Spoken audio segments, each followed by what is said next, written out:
오늘 우리가 읽은 말씀은 전도서의 맨 마지막 부분입니다. 전도서의 결론이라고 할 수 있습니다. 제가 봤더니 우리가 11월 27일부터 전도서를 묵상했더라고요. 한 20일 좀 넘었는데요. 사실 전도서가 굉장히 어려운 말씀이거든요. 근데 매일매일 우리가 말씀을 읽으면서 그냥 막연히 어렵게만 생각하던 말씀들이 하나하나 또 깨달아지는 그런 은혜가 있었습니다. 정리해보자면 전도서는 크게 두 가지 질문을 우리 가운데 던지고 있습니다. 하나는 인생의 허무함에 대한 이야기입니다. 전도자가 자기의 인생을 돌아보면서 또 세상의 삶들을 주의 깊게 살펴보니까 인생이란 것이 결국 아무것도 남기지 못하는 허무함으로 끝나더라 하는 겁니다. 인생이 헛되다, 이것이 말하자면 전도자가 깨닫게 된 현실이었다는 것이죠. 그래서 이렇게 허무하게 끝나는 인생, 아무것도 남기지 못하는 인생, 이 헛된 인생을 그렇게 아둥바둥 살 필요가 있느냐, 이게 전도자가 던지는 질문입니다. 그래서 헛되고 헛되다 탄식하지요. 우리가 해 아래에서 많은 것들을 얻기 위해 또 누리기 위해 열심히 수고하고 애쓰며 살지만 결국 마지막에 가면 아무것도 남기지 못하는, 모든 것을 내려놓고 빈손으로 떠나야 되는 그런 헛됨과 허무함이 인간에게 있더라 하는 것이죠.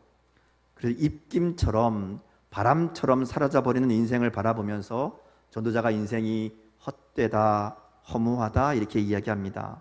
이것이 전도서 전반부의 주된 이야기입니다. 그래서 1장부터 6장까지 말씀을 쭉 읽어보시면 중간중간 단락이 끝날 때마다 반복되는 이야기가 나와요. 모든 것이 헛되어 바람을 잡으려는 것과 같다, 이런 이야기가 계속 이제 반복해서 등장합니다. 두 번째로 전도자가 던지는 질문은 이 세상의 불합리함입니다. 아무리 봐도 도무지 이해되지 않는 현실이 이 땅 가운데 펼쳐지더라 하는 것이죠. 이 땅이 불의와 불공평으로 가득하다는 겁니다. 도저히 이해할 수 없는 악인의 형통이 있고 의인의 고난이 있습니다. 착하고 좋은 것, 선한 것들이 인정받지 못하고 오히려 악하고 나쁜 자들이 인정받고 잘 되는 현실입니다. 인간이라면 할 수 없는 일들을 서슴없이 저지르고 그야말로 짐승처럼 사는 인간들이 이 땅에 널려 있다는 것이죠. 그래서 전도자가 가진 질문이 이겁니다. 하나님이 다스리신다면, 하나님이 만드신 세상이라면 도대체 어떻게 이런 일이 일어날 수 있는가? 불합리하다, 불공평하다. 그래서 7장부터 11장까지 이 후반부에 자주 등장하는 말이 뭔가 하면 능히 알지 못하겠다라는 말입니다. 전도자가 하는 거예요. 난 도저히 모르겠다. 세상이 도대체 왜 이런지 모르겠다. 그래서 이해할 수 없는 이 현실의 모순과 불합리함을 바라보면서 도무지 알 수 없다는 이 불평과 고발이 이어지는 것이죠. 그러니까 전도서를 쭉 정리해 보면 두 가지입니다. 헛된 인생에 대한 탄식이고 불합리한 세상에 대한 불평과 고발입니다. 그런데 전도서가 여기서 끝나지 않죠. 이렇게 헛된 인생, 불합리한 세상을 탄식하고 고발하는 것으로 끝나면 우리가 읽을 이유가 없습니다. 여기에 그 다음 이야기가 있어요. 그러면 그런 세상을 어떻게 살아야 되는가? 전도서는 아버지가 아들에게 가르치는, 그런 교훈하는 형식으로 이야기가 진행됩니다. 그러니까 전도자가 자신의 아들을 앉혀놓고, 야, 세상이 이래, 인생이 이래, 근데 너 이렇게 살아야 돼. 이게 이제 말하자면 전도서의 핵심이라는 것이죠. 그래서 12장에 보면 결론 말씀을 이야기하면서 그렇게 헛되고 불합리한 인생을 해결하는 방법을 가르칩니다. 오늘 결론의 말씀인데요, 한마디로 얘기하면 창조주 하나님을 기억하라 하는 겁니다. 전도서의 마지막 이 교훈은 사실은 11장 9절부터 시작되는데요, 오늘 본문 1절 상반절이 그 결론이라고 할 수 있습니다. 이렇게 얘기하죠. 너는 청년의 때에 너의 창조주를 기억하라. 그러니까 허무함으로 끝나는 인생을 의미 있게 하고 불합리함으로 가득한 인생에서 흔들리지 않고 자신을 지키며 살아갈 수 있는 방법은 창조주 하나님을 기억하는 것이다, 이렇게 얘기합니다. 우리가 여기서 이 말씀을 읽으면서 주의 깊게 살펴보아야 될 것이 두 가지 있는데요, 청년의 때라는 말과 창조주 하나님을 기억하라라는 말입니다. 자, 하나씩 볼까요? 왜 청년의 때일까 하는 것이죠. 왜 청년의 때일까?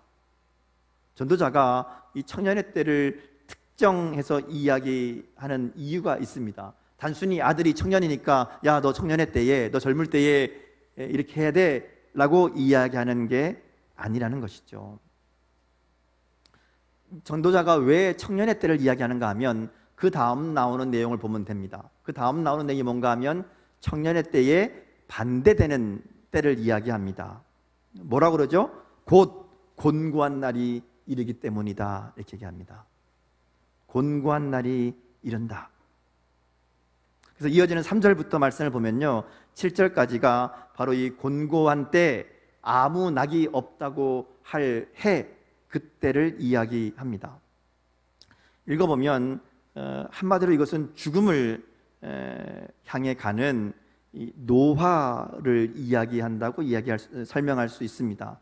여기 나온 내용들을 보면요, 다 몸이 약해지고 힘이 빠지고, 그래서 먹는 것도 힘들어지고, 여기 맷돌이라는 게 이제 보통 이빨을 얘기한다 그래요. 이빨이 빠지니까 씹는 게 힘들고, 그러니까 먹는 것도 힘들고, 그래서 힘도 없어지고, 보는 것도 잘 안 보이게 되고요, 듣는 것도 시원찮아지게 되고요, 점점 힘들어지는 걸 이야기합니다. 높은 데 못 올라갑니다. 길에 가도 깜짝깜짝 놀랍니다. 다니는 게 힘들어집니다.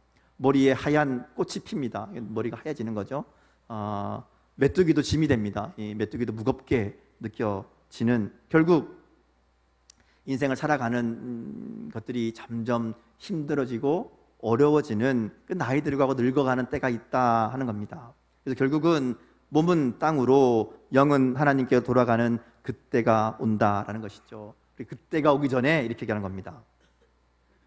모든 것이 사라지는 것 같은 그 허무함을 해결하는 방법은 그때가 오기 전에 청년의 때에 창조주를 기억하는 일이다 라고 얘기합니다. 청년의 때에 창조주를 기억하면 그러면 헛되고 허무한 인생으로 끝나지 않게 된다라는 얘기죠. 자, 근데 여기서 청년은 그저 생물학적인 청년을 이야기하는 게 아닙니다. 나이의 많고 적음이 아니라 선택의 가능성이라고 할 수 있습니다. 반대되는 개념이 나이가 들어서 아무것도 할 수 없는 때이거든요. 그러니까 죽음의 때, 그리고 죽기 직전에 이 몸도 힘이 없어지고 할 수 있는 게 점점 없어지기 때문에, 그래서 뭔가를 할 수 없는 때, 그때가 이제 이 경고하는 곤고한 때이거든요. 그러니까 반대는 청년의 때는 그럼 뭔가 하면 할 수 있는 때예요.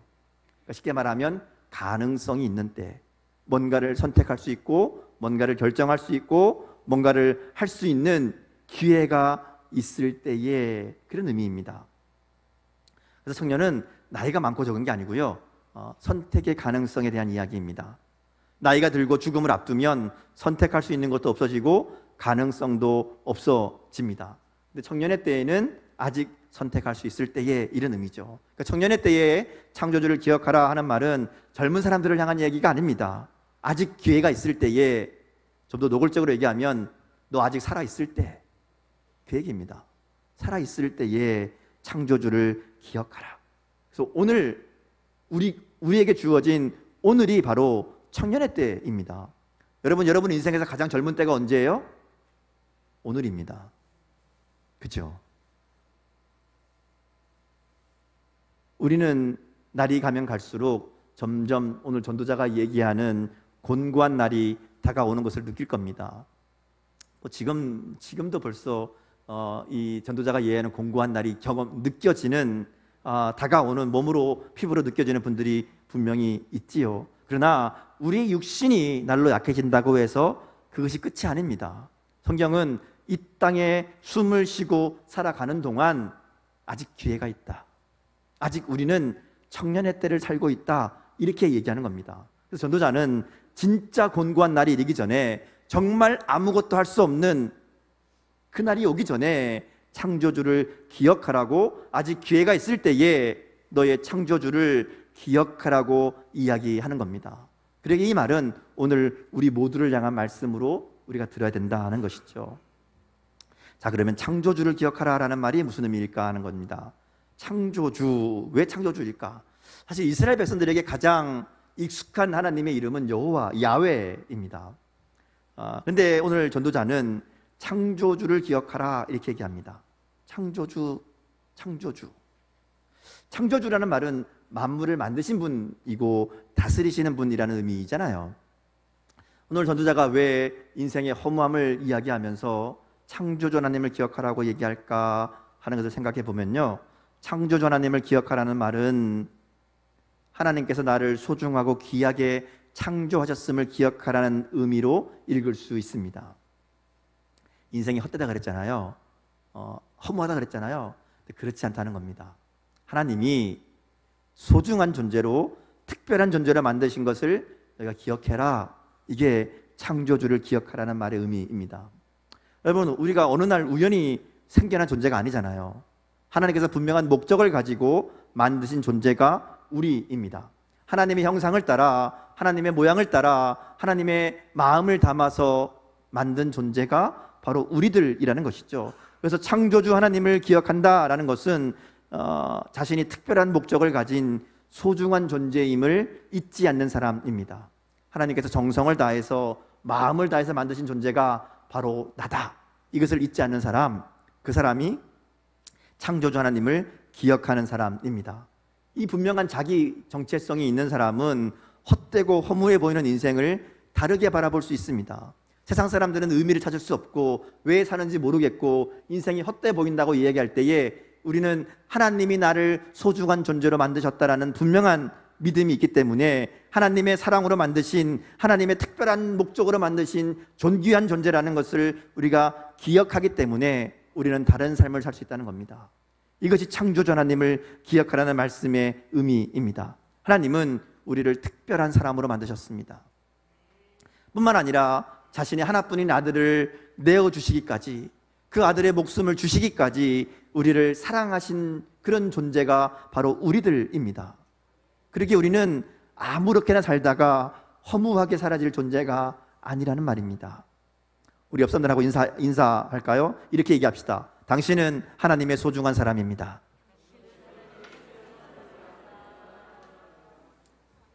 대충 하지 마시고요. 자, 눈을 찾아보시고 이렇게 얘기하십시오.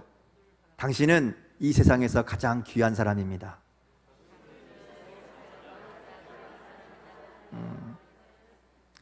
인생이 헛되다고 느껴질 때에, 사는 것이 허무해 보일 때에 우리가 기억해야 됩니다. 너는 나의 사랑하는 아들이라고, 내가 너를 존귀하게 만들었다고, 내가 너를 소중하게 생각한다고 말씀하시는 이 하나님의 음성이 여러분 마음속에 들려질 수 있기를 주님의 이름으로 축복합니다. 나를 창조하신 하나님, 나를 소중한 존재로 만드신 하나님, 그 하나님을 기억할 때 우리가 힘을 얻고 이 땅의 삶을 의미 있게 만들어갈 수 있게 될 줄 믿습니다. 두 번째로 창조주를 기억하라는 말씀은요, 우리를 소중하게 만들었기 때문에 우리를 향한 분명한 목적과 의미가 있다는 것을 기억하라는 말씀입니다. 여러분, 소중한 것을 의미 없이, 이유 없이 만들지 않잖아요. 분명한 이유가 있습니다. 아이들이 장난감을 가지고 뭔가를 만들죠. 블록 같은 걸로 뭔가 만들면, 만들 때에 이거 왜 만들어? 그러면 이유가 있어요. 쓸 데가 있습니다. 목적이 있어서 만듭니다. 아이들도 의도를 가지고 만들죠. 하나님도 우리에게 분명한 목적을 가지고 만드십니다. 그냥 아무렇게나 되는 대로 우연히 툭 던졌더니 나온 게 아니라는 겁니다. 하나님이 우리 각자를 향한 분명한 계획을 가지시고 우리를 만드셨다 하는 것이죠. 그래서 창조주 하나님을 기억한다는 얘기는 바로 그 하나님의 목적과 사명을 잊지 않는다는 겁니다.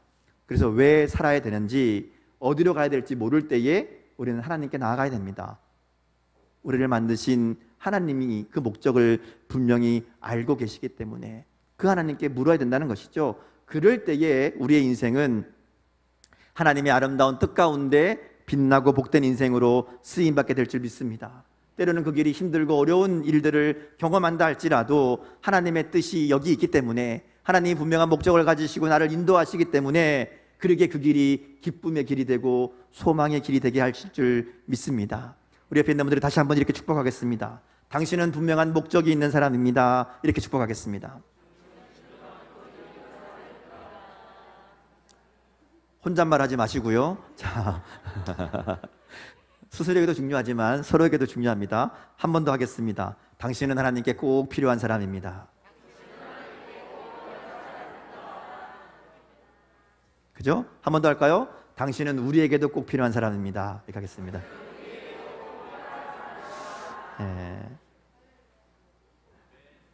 창조자 하나님을 기억한다는 것은 하나님이 주신 사명이 있다는 것을 깨닫는 겁니다. 하나님이 만드신 목적이 있다는 것을 기억하는 사람입니다. 그리고 그 사명과 목적을 붙들고 살아가는 인생이 가장 가치 있고 가장 의미 있는 인생이 되는 줄 믿습니다. 자, 이제 마지막 결론 부분이에요. 9절부터 14절까지 보면 전도서 전체의 결론을 이야기합니다.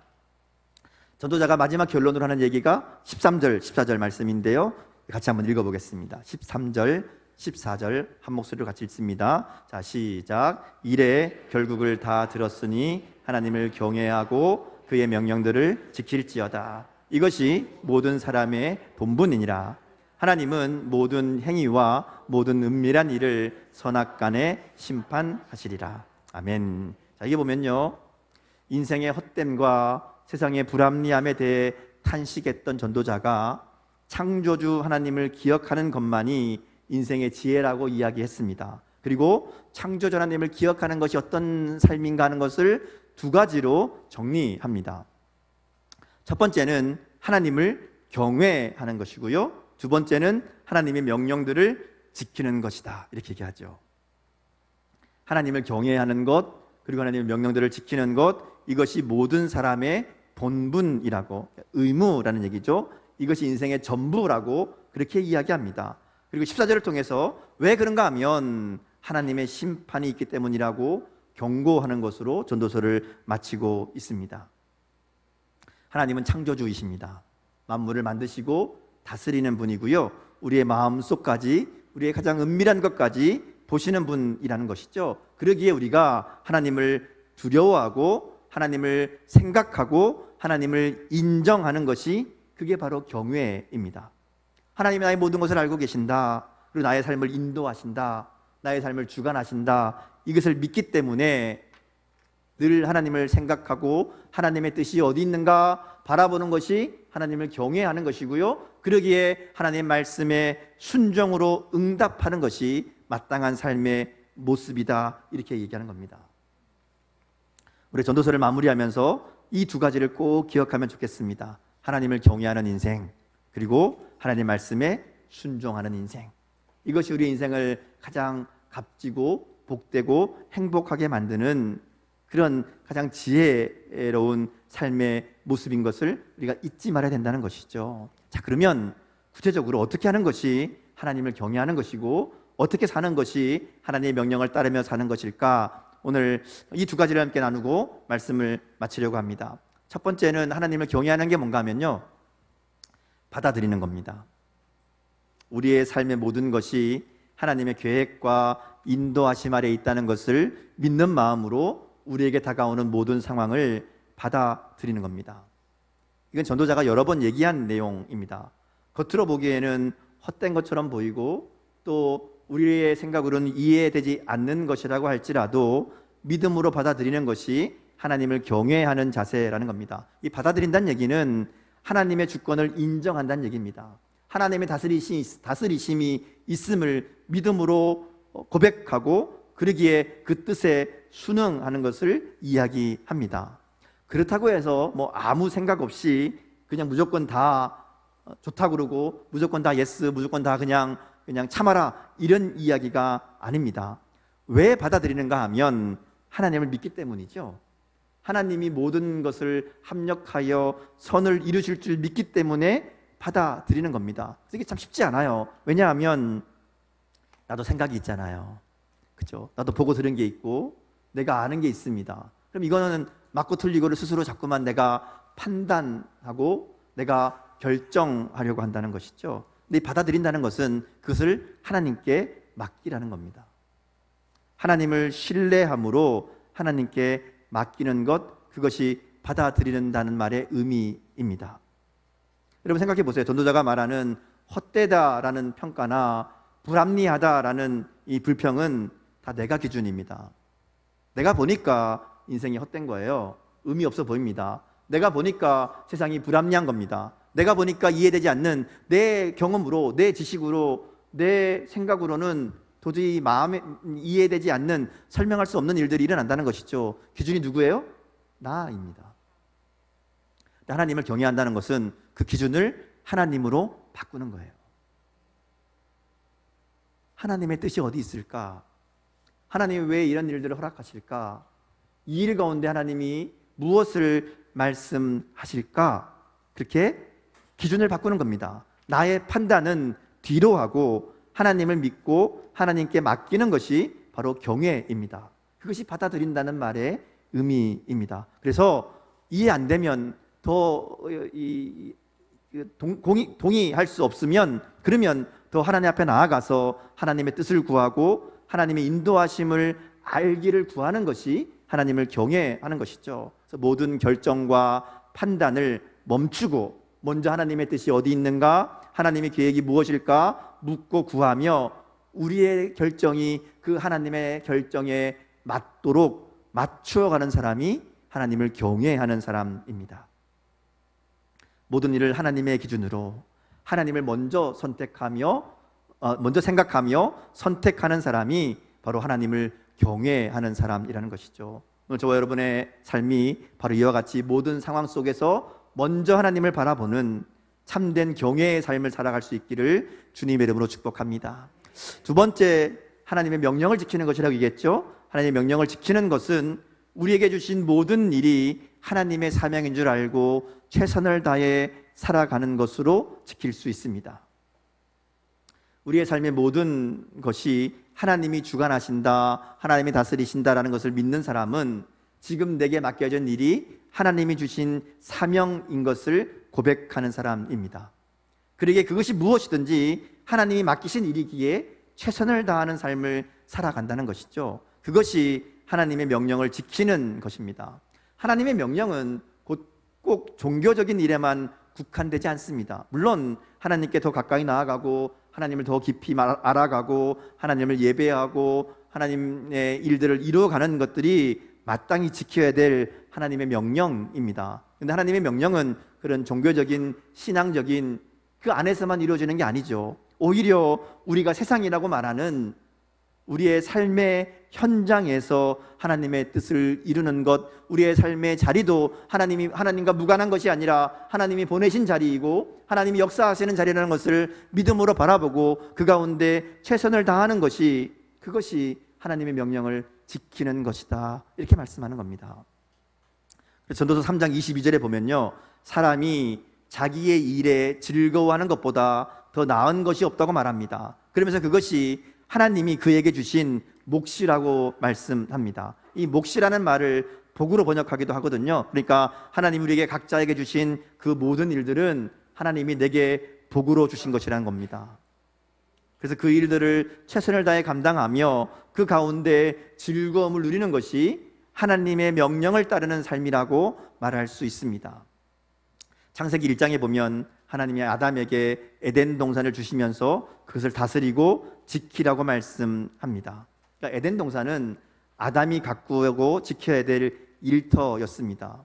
우리는 에덴 동산 그러면 가장 먼저 생각하는 것이 일도 안 하고 먹고 노는, 다 마음껏 즐기는 그런 동산, 그래서 에덴 동산이 좋은 곳이다, 이렇게 생각하죠. 그렇지 않습니다. 에덴 동산은 아담의 일터였습니다. 하나님의 말씀을 따라 지키고 가꾸어야 되는 그의 일터였다는 것이죠. 하나님은 오늘 우리들에게도 각자의 에덴 동산을 주신 줄 믿습니다. 무조건 지금 하는 일이 맞다, 그거 지켜라, 이런 의미가 아닙니다. 때때로 하나님의 인도하심 가운데 이직을 하거나 또 새로운 일을 시작할 수도 있습니다. 중요한 것은 그것이 무엇이냐가 아니라 그 가운데 하나님을 경외하는 마음으로 결정하는가, 그리고 어떤 상황이 주어지든지 그 주어진 상황을 하나님이 주신 자리인 줄 알고 믿고 최선을 다해서 그 일을 감당하고 있는가 하는 겁니다. 그것이 하나님의 명령을 지키는 것이다, 이렇게 말할 수 있습니다. 전도서는 결국 창조주 하나님을 기억함으로 우리의 삶이 얼마나 소중하고 얼마나 중요한 이유가 있는가를 잊지 않는 것이 하나님의 백성으로서의 마땅한 삶이라고 이야기합니다. 창조주 하나님을 기억하고 하나님의 뜻에 순종하는 삶이 하나님을 경외하는 삶이고 하나님의 명령을 지키는 삶이 됩니다. 오늘 우리를 향한 멋진 계획을 준비하고 계신 그 하나님을 바라보며 하나님이 행하시는 일에 순종함으로 응답할 때 하나님께서 우리에게 주신 모든 날들을 우리도 기쁨으로, 감사함으로, 즐거움으로 살아가게 될 줄 믿습니다. 창조주 하나님을 기억함으로 우리의 삶을 가장 복되고 의미 있는 인생으로 만들어가는 저와 여러분 될 수 있기를 주님의 이름으로 축복합니다. 함께 기도하겠습니다.